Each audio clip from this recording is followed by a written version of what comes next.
Conheço um cara que é da noite, da madrugada, que curte várias fitas, várias baladas. Ele gosta de viver, de viajar, sem medo de morrer, sem medo de arriscar. Não atira no escuro, cara ligeiro, faz um corre aqui e ali, sempre atrás de um dinheiro. Jogar pra perder, parceiro, não é comigo, ó. Esse cara é bandido.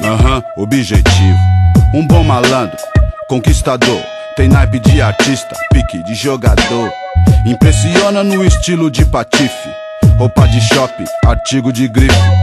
Sempre na estica, cabelo escovinha, montado numa 900 azul novinha. Anel de ouro combinando com as correntes, relógio caro, é claro, de marca quente. Anda só no sossego, sem muita pressa, relaxa a mente, se não estressa. No momento que interessa, ele já tem uma Kawasaki e liberdade, meu bem. Porque esse cara tem sangue bom. Os invejosos eu escuto, bota dinheiro, vagabundo fica puto. Isso não é justo, ó. E os irmãos? Uma fatia do bolo, se orienta, doidão.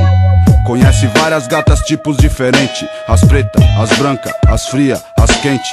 Loira tingida, preta sensual, índia do Amazonas até flor oriental. Tem boa fama no meio das vadias, daquelas modelo que descansa durante o dia, tá ligado? Tem seus critérios, tem sua lei. Montou naquela garupa, já foi que eu sei.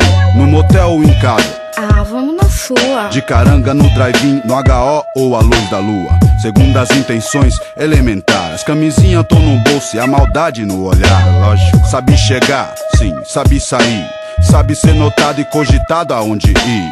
Pra conseguir aquilo o que sempre quer, utiliza a mesma arma que você, mulher. Mulher e dinheiro, dinheiro e mulher. Quanto mais você tem, muito mais você quer. Mesmo que isso um dia traga problema, viver na solidão, ladrão, não vale a pena. Mulher e dinheiro, dinheiro e mulher. Seus dois eu não vivo, e falo dos dois você quer. Mesmo que isso um dia traga problema, ir pra cama sozinho, não vira esquema. Segunda, A Patrícia, terça, a Marcela, quarta, a Raíssa, quinta, a Daniela, sexta, a Elisângela, sábado a Rosângela e domingo. É matinê 16, o nome é Ângela.